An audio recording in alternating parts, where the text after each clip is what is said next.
आप देखते हैं क्वेश्चन नंबर 11।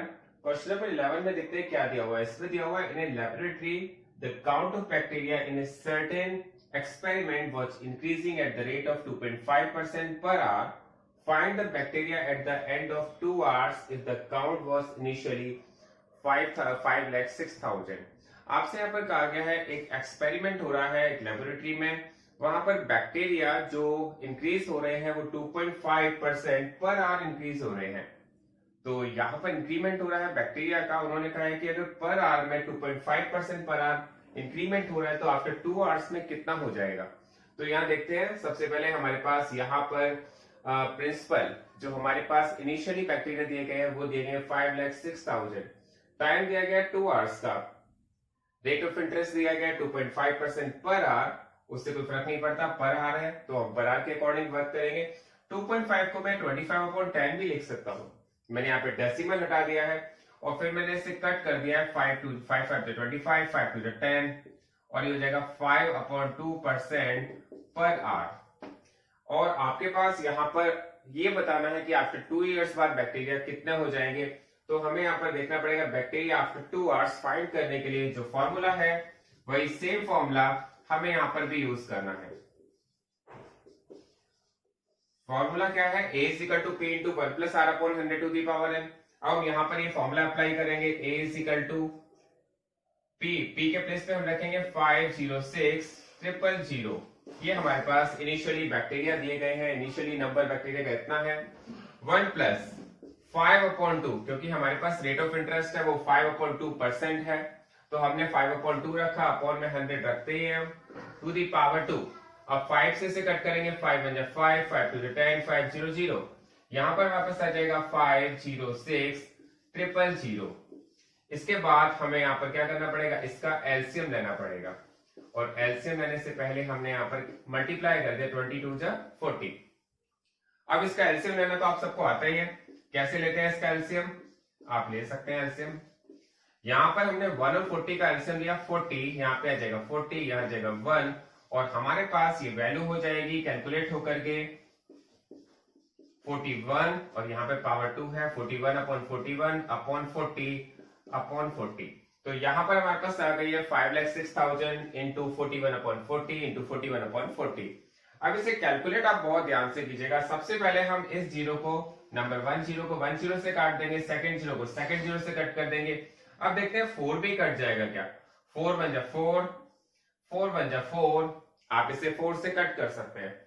4 1 जा 4, आपके पास 1 जीरो आएगा, 4 2 जा 8 तो 2 6 आ जाएगा, 4 6 जा 24, आपके पास 2 जीरो आ जाएगा, 2 5 जा 65, 2 5 4 5 जा 20 तो आपके पास आ जाएगा 1265।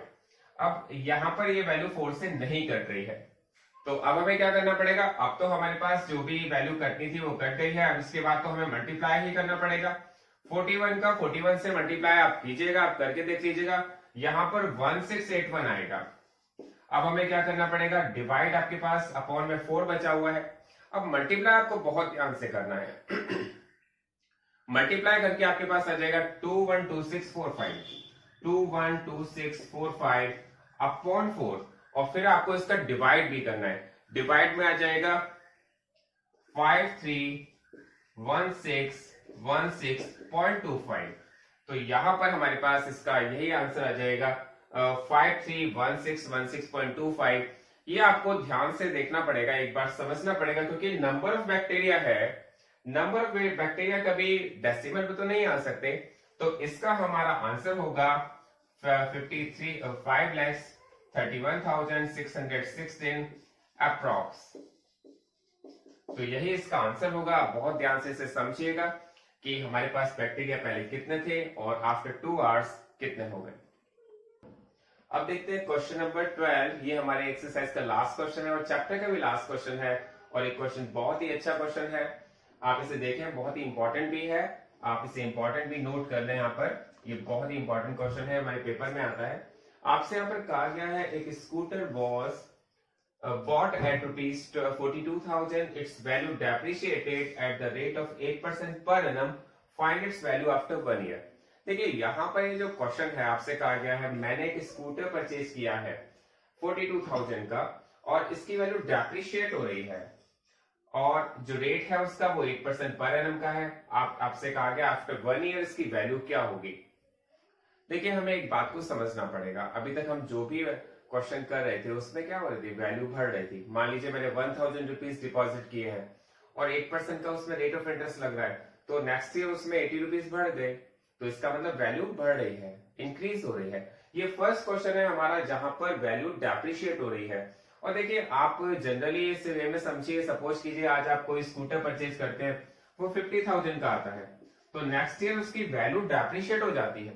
और डेप्रिशिएट हो जाती है, डेप्रिशिएशन का मतलब क्या होता है, वैल्यू कम हो जाती है, वैल्यू बढ़ती नहीं है। आप अगर उसे नेक्स्ट ईयर बेचेंगे तो हो सकता है वो 42,000 का ही जाएगा, और उसके नेक्स्ट ईयर 2 इयर्स पुराना हो जाएगा तो उसकी रेट और कम हो जाएगा, तो वैल्यू डेप्रिशिएट होती है। डेप्रिशिएशन के केस में हमारे पास एक फॉर्मूले में थोड़ा सा चेंज आ जाता है, वो क्या है, a is equal to p into 1 minus r upon 100 to the power n। जो भी हम जो हमारी कार होती हैं, जो स्कूटर्स होते हैं, उनकी वैल्यू डेप्रिशिएट होती रहती है एवरी ईयर कंपाउंड इंटरेस्ट से। तो बहुत ही ध्यान से आप इसको करिएगा। बस डिफरेंस इतना है, अभी तक हमारी वैल्यूज प्लस हो रही थी तो हमने प्लस का साइन यूज किया था, अब हमारी वैल्यूज कम हो रही है तो हमने माइनस का साइन यूज किया है। यहाँ पर जो वैल्यू है अभी इसकी वो 42,000 है, तो हमने यहाँ पर प्रिंसिपल अमाउंट के प्लेस पर 42,000 रखी है। 1 minus rate of interest 8% per annum है, तो 8/100 रख दिया है। पावर 1 रखिए क्योंकि उन्होंने कहा आफ्टर 1 ईयर बाद उसकी स्कूटर की कॉस्ट क्या होगी। मैंने इसको कट किया 2 से, 2 4 8, 2 5 10, 2 0 0, 2 2 4, और ये हो जाएगा 2 2 4, 2 5 10। हमारे पास ये वैल्यू आ जाएगी 42,000, और यहां पर हमें इसका एलसीएम लाना पड़ेगा 25 और 1। यहां पर हमारे पास 25 बचा हुआ है, यहां पर 1 बचा हुआ है, तो 25 और 1 का एलसीएम आता है 25।